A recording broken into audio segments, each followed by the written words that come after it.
Hello मेरे दोस्तों, आज आप लोगों के लिए हॉलीवुड की एक movie the RIPA virus doomsday explain कर रहा हूँ।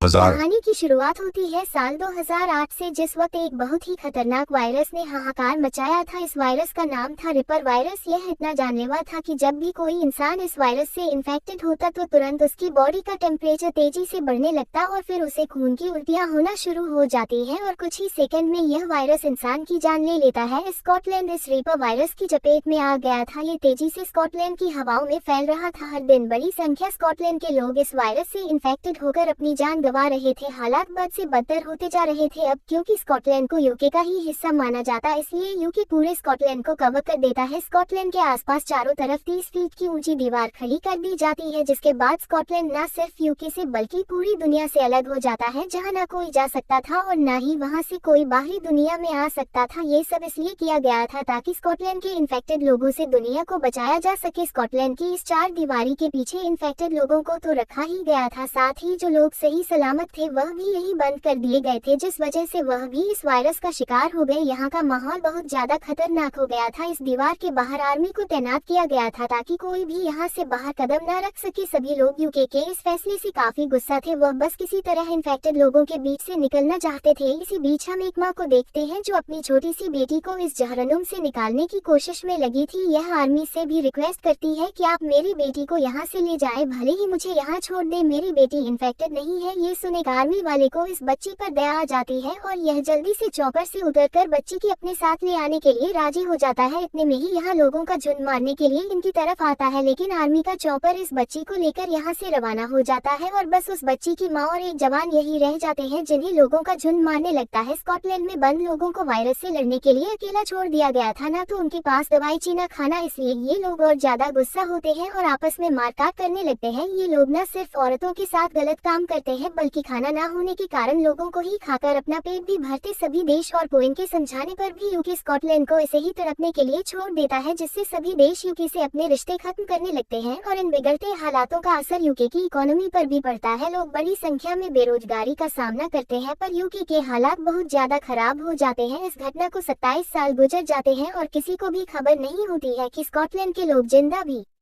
या नहीं। पूरी दुनिया की यही लग रहा था कि यह वायरस स्कॉटलैंड से शुरू होकर स्कॉटलैंड में ही खत्म हो गया है, लेकिन ऐसा नहीं था, क्योंकि लंदन में भी कुछ लोग रिपर वायरस से इन्फेक्टेड देखने को मिलते हैं। जिसके बाद यूके के प्राइम मिनिस्टर जॉन एक मीटिंग रखते हैं और यह डिसाइड किया जाता है कि पूरे सेंट्रल यूके में मार्शल लॉ लागू किया जाएगा और लोगों को क्वारंटीन में रखा जाएगा, यानी अगेंस्ट स्कॉटलैंड जैसी स्थिति बनने वाली थी। मीटिंग के बाद जॉन और उसका साथी माइकल नेल्सन को स्कॉटलैंड के मौजूदा हालात की कुछ तस्वीरें दिखाते हैं और यहाँ पता चलता है कि अब स्कॉटलैंड में कुछ लोग जिंदा। इस खबर से तीनों काफी हैरान होते हैं और यह समझ जाते हैं कि जरूर वहाँ रिपर वायरस का इलाज है, इसलिए 27 साल बाद भी वहाँ के लोग अब तक जिंदा है। इस रिपर वायरस को दुनिया में फैलने से रोकने के लिए प्राइम मिनिस्टर जॉन इस वायरस को किसी भी तरह हासिल करना चाहता था, इसलिए यह नेल्सन को एक स्पेशल टीम बनाने का ऑर्डर देता ताकि यह टीम स्कॉटलैंड जाकर वहाँ के रजिस्टर्ड डॉक्टर केन को ढूंढकर उससे रिपर वायरस का कंस्ट्रक्शन पता कर सके। दरअसल 27 साल पहले डॉक्टर केन अपनी टीम के साथ इस वायरस का कंस्ट्रक्शन ढूंढने की कोशिश में लगे थे, लेकिन उन्हें भी बचाने की बजाय यूके की सरकार ने वहीं मरने के लिए छोड़ दिया। लेकिन यहाँ के जिंदा लोगों को देख पीएम जॉन समझ जाता है कि यह कंस्ट्रक्शन डॉक्टर केन का ही कारनामा है, जिसे अब जॉन पाना चाहता है।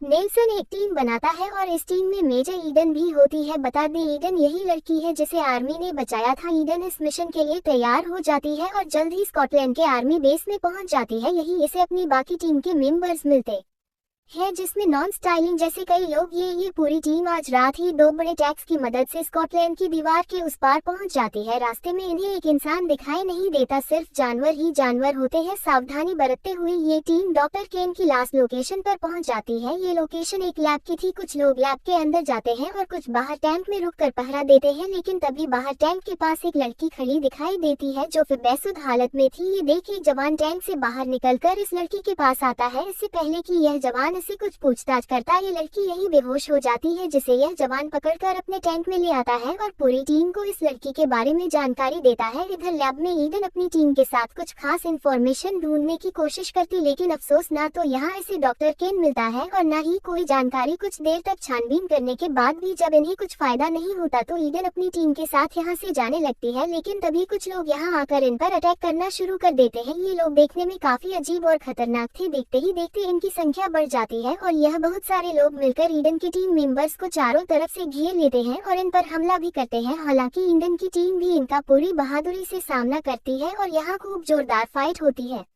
लेकिन यह अजीब लोग तादाद में ज्यादा थे इसलिए वहां टीम थोड़ी कमजोर पड़ जाती है और इनका बचने का कोई रास्ता नहीं होता, इसलिए नॉन स्ट्राडलिंग यहाँ से दूसरी दिशा में डरकर भाग जाते हैं। इधर हम टैंक में उस लड़की को देखते हैं जो बेसुध हालत में थी, यह भी होश में आ जाती है और इन सब लोगों को मार देती है। दरअसल ये लड़की भी इन्हीं अजीब लोगों के साथ शामिल थी। अब सिर्फ ईडन और एक टीम मेंबर ही बचता है जिसे ये लोग पकड़ लेते हैं। ये लोग कैनिबल्स थे जो इंसानों का मांस खाते थे, पर 36 साल पहले जब स्कॉटलैंड के लोगों को क्वारंटाइन किया गया था तो ये लोग काफी खूंखार हो गए थे। दवाई खाना पानी कुछ भी ना होने की वजह से ये लोग आसपास के लोगों को ही मारकर खाने लगे थे, इसलिए ये लोग अब तक जिंदा थे और इनके जो बच्चे थे, आगे की जनरेशन थी, वह भी इंसानों का ही मांस खाया करती थी। इन सबका लीडर सिर्फ एक ही था जिसका नाम था सोल। ये भी एक कैनिबल ही था और काफी खतरनाक था। सोल के साथ साथ इस नई जनरेशन को डॉक्टर केन ने यही बताया था कि दीवार के उस पार दुनिया नहीं है, हमें दीवार के इस पार रहकर ही अपने पापों की सजा काटनी होगी और यही हमारी दुनिया है। इन लोगों को डॉक्टर केन के बनाए हुए रूल ही फॉलो करने थे और सब लोग इसी के रूल्स मानते थे, लेकिन सोल इन सब से काफी अलग था। इसे यकीन था कि डॉक्टर केन सबसे झूठ बोलते हैं, दीवार के उस पार भी एक दुनिया है, वहाँ भी लोग रहते हैं। सोल जब ईडन को देखता है तो उसे अपना अंदाजा बिल्कुल सही लगता है कि हाँ, हमारी इस बंद चार दीवारी के बाहर भी एक खुली आजाद जिंदगी है जहाँ लोग खुशी खुशी रहते हैं। सोल के पास अपनी एक अलग आर्मी भी थी और अब यह अपने सभी लोगों को बताता है कि हम लोग जल्द ही इंग्लैंड पर हमला करेंगे और उसे अपना बना लेंगे। इसके बाद यहाँ सेक्रीफाइस सेरेमोनी रखी जाती है जिसमें ईडन के एक टीम मेंबर को जिंदा जलाया जाता है, जिससे ये राखना काफी ज्यादा चीखता है, लेकिन इन लोगों पर कोई असर नहीं होता, बल्कि इसे जलाने के बाद ये लोग इसे बड़े मजे से खाते हैं। इसी बीच इन कैनिबल्स का एक मेंबर ईडन के लिए खाना लेकर जाता है, जो कि अभी एक जेल में बंद। ईडन बड़ी ही चालाकी से इस आदमी को पकड़ लेती है और इससे चाबी छीनकर यहाँ से आजाद हो जाती है। रास्ते में ईडन कर सारे कैनिबल्स को मारते हुए आगे बढ़ती है और तभी इसे एक जेल में बंद लड़की दिखाई देती है जिसका नाम कैली था। कैली ईडन से कहती कि मैं जानती हूँ डॉक्टर केन कहाँ है, अगर तुम मुझे यहाँ से आजाद कर दोगी तो तुम्हें डॉक्टर केन तक ले जाऊंगी। यह सुन ईडन कैली की शर्त कबूल कर लेती है। इससे पहले कि ईडन कैली को जेल से बाहर निकाल पाती, यहाँ सी की पार्टनर वाइपा आ जाती है और ईडन पर अटैक कर देती है। ईडन वाइपा को बहुत ही अच्छे से हैंडल करती है और इसे बुरी तरह मारकर इसका सर धड़ से अलग कर देती है और फिर कैली को जेल से बाहर निकालकर जल्दी से यहाँ से भागने लगती है। एक जगह ईडन को अपना कुछ सामान मिलता है जिसमें वॉकी टॉकी भी था। ईडन इससे अपने टीम मेंबर्स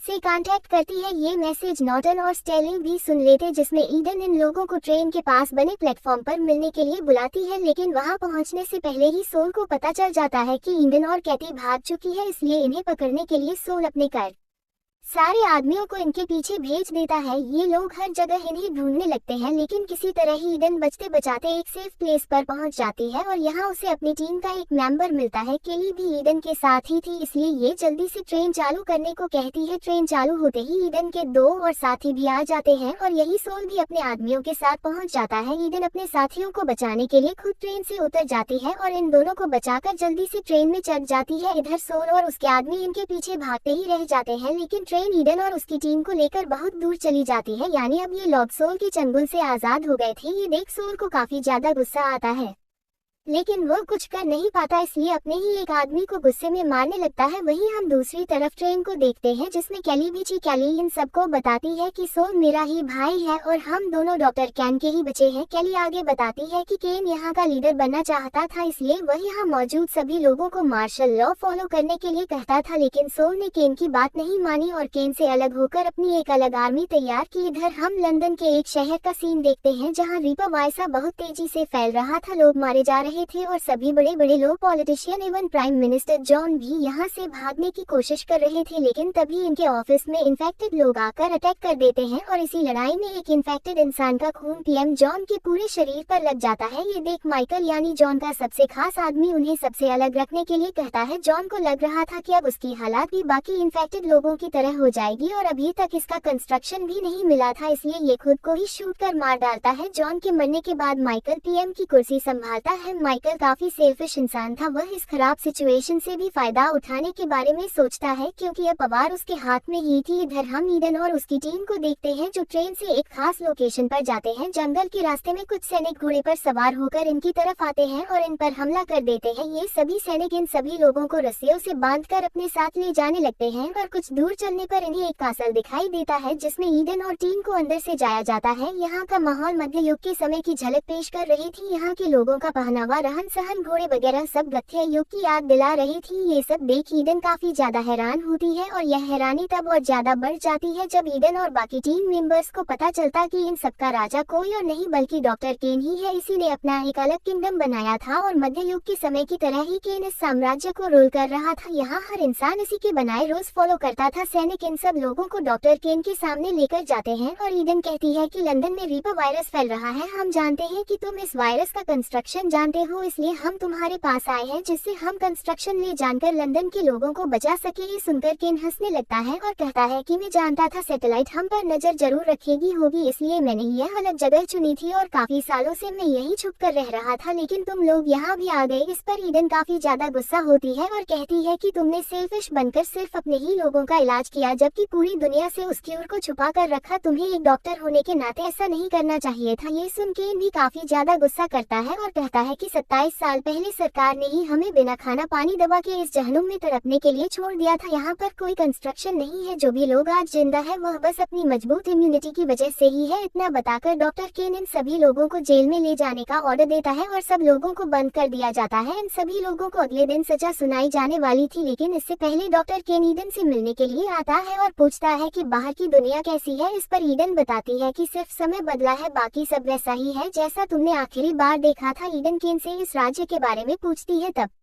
डॉक्टर केन बताता है कि जिस दिन सरकार ने दरवाजे बंद किए, वॉल खड़ी की, उस वक्त मेरी फैमिली मुझसे अलग हो गई और तभी मैंने फैसला कर लिया कि अब मैं किसी दूसरे के बारे में नहीं सोचूंगा। इसके बाद फैसला का दिन आ जाता है जिसमें डॉक्टर केन अपने एक सबसे ताकतवर सिपाही की लड़ाई ईडन से करवाता है। ईडन भी इसका डटकर सामना करती को देखते हैं जो जेल से बाहर निकल आए थे। ये जब वॉल से भाग रहे होते हैं तो इन्हें कुछ बॉम्ब्स रखे मिलते हैं जिन्हें देखिए लोग इन बॉम्ब्स की मदद से इस पूरे कासल में ब्लास्ट कर देते हैं और फिर ईडन को बचाकर यहाँ से जाने लगते हैं। इसके बाद ईडन नन स्टेर्लिंग केली को लेकर यहाँ से घोड़े पर सवार होकर भाग जाती है। इन लोगों को डॉक्टर केन की सेना भी देख लेती है और इन्हें पकड़ने के लिए इनका पीछा करती है। कुछ दूर चलने पर ईडन को एक अंडरग्राउंड शेल्टर दिखाई देता है जिसे देखिए लोग जल्दी से इसके अंदर बले जाते हैं। यह वही शेल्टर था जो पहले कभी आर्मी का बेस हुआ करता था, लेकिन केन की सेना इनका पीछा करती हुई यहाँ भी पहुँच जाती है और दरवाजा तोड़ने की कोशिश करती है। इधर ईडन को एक ब्रांड न्यू कार और कुछ सैटेलाइट मोबाइल्स मिलते हैं। ये लोग जल्दी से इस कार को स्टार्ट करते हैं और नॉर्टन दरवाजे को बंद करने के लिए वहीं खड़ा रहता है, लेकिन तभी केन के आदमी दरवाजा तोड़कर यहाँ आ जाते हैं और इन लोगों पर हमला करने लगते हैं जिसमें नॉर्टन अपनी जान गंवा देता है। हालांकि ईडन नॉर्टन को अकेला छोड़कर जाना नहीं चाहती थी, लेकिन अपनी जान बचाने के लिए वो जल्दी से कार लेकर स्टिलिंग के साथ यहाँ से चली जाती है। रास्ते में ईडन सैटेलाइट फोन की मदद से पीएम माइकल को कॉल करती है और बताती है कि क्यूर अब हमारे पास है, इसलिए जल्दी से हमें ट्रैक करके यहाँ से रेस्क्यू कर लो। माइकल भी इनको हेल्प भेजने के लिए तैयार हो जाता है, पर रास्ते में सोल अपने आदमियों के साथ इनका पीछा करता है और इनकी कार पर लगातार अटैक करता रहता है और फिर मौका मिलते ही ईडन की कार में घुसकर उसे मारने की कोशिश करता है, लेकिन ईडन जल्दी से सोल को ही कार से बाहर फेंक कर अपनी जान बचा लेती है। पर सोल हार नहीं मानता और दोबारा कार के ऊपर चढ़ जाता है। तभी सामने एक बस दिखाई देती है जिसमें जोरदार धमाका होता है। इसी ब्लास्ट में सोल मारा जाता है और ईडन सेफली कार को लेकर आगे निकल जाती है। कुछ देर बाद माइकल टीम को लेने के लिए आ जाता है। ईडन माइकल को बताती है कि केली वायरस से इम्यून है, हम इसके ब्लड से वैक्सीन बना सकते हैं। ये सुन माइकल हंसने लगता है और कहता है जितना ज्यादा टाइम लगेगा उतना ही प्रॉफिट भी बढ़ेगा। दरअसल माइकल चाहता था कि पहले पूरी दुनिया में ये रिपर वायरस फैल जाए, उसके बाद यह वैक्सीन बनाकर बेचे और ज्यादा से ज्यादा प्रॉफिट कमाए। ईडन माइकल को अच्छे से जानती थी, इसलिए यह इसकी सारी बात रिकॉर्ड करती है। इसके बाद माइकल स्टाइलिंग और केली को यहाँ से अपने साथ ले जाता है, लेकिन ईडन इन लोगों के साथ जाने से मना कर देती है क्योंकि ईडन बाहरी दुनिया से बेहतर इस चार दीवारी की दुनिया में रहना सही समझती है। इसके बाद ईडन अपने पुराने घर जाकर अपनी माँ की तलाश करती, लेकिन उसे यहाँ कोई भी नहीं मिलता। ईडन अपनी माँ की फोटो को देखकर उन्हें याद करते हुए रोने लगती है और तभी यहाँ नेल्सन आ जाता है। ईडन नेल्सन को माइकल की रिकॉर्डिंग क्लिप देती है जिससे माइकल का असली चेहरा सबके सामने आ सके। जब ये रिकॉर्डिंग पूरी कंट्री में ब्रॉडकास्ट की जाती है तो माइकल का पूरा करियर तबाह हो जाता है, क्योंकि उसकी असली सच्चाई अब सबके सामने आ चुकी थी। इसके बाद हम ईडन को देखते हैं, जो निडर होकर एक बेखौफ लीडर की तरह सोल का कटा हुआ सर लेकर उसकी आर्मी के पास जाती है और कहती है, अगर तुम इंसानों की जान के इतने ही भूखे हो तो अपने लीडर के सर को खा लो। ये सुन सभी आर्मी के लोग ईडन की बहादुरी देख उसे चीयर करते हैं और ईडन को ही अपना नया लीडर भी मान लेते हैं, और यही इस मूवी का दी एंड हो जाता है। तो कैसी लगी आपको यह इंटरेस्टिंग मूवी, कमेंट सेक्शन में लिखकर जरूर बताएं। अगर आपको वीडियो अच्छी लगी हो तो इसे लाइक और अपने दोस्तों के साथ शेयर जरूर करें। साथ ही अगर हमारे चैनल पर नए हैं या इससे पहली बार जुड़े हैं तो इसे सब्सक्राइब करना ना भूलें। ऐसी ही नॉलेजेबल वीडियोस पाने के लिए बेल आइकन को प्रेस भी करें।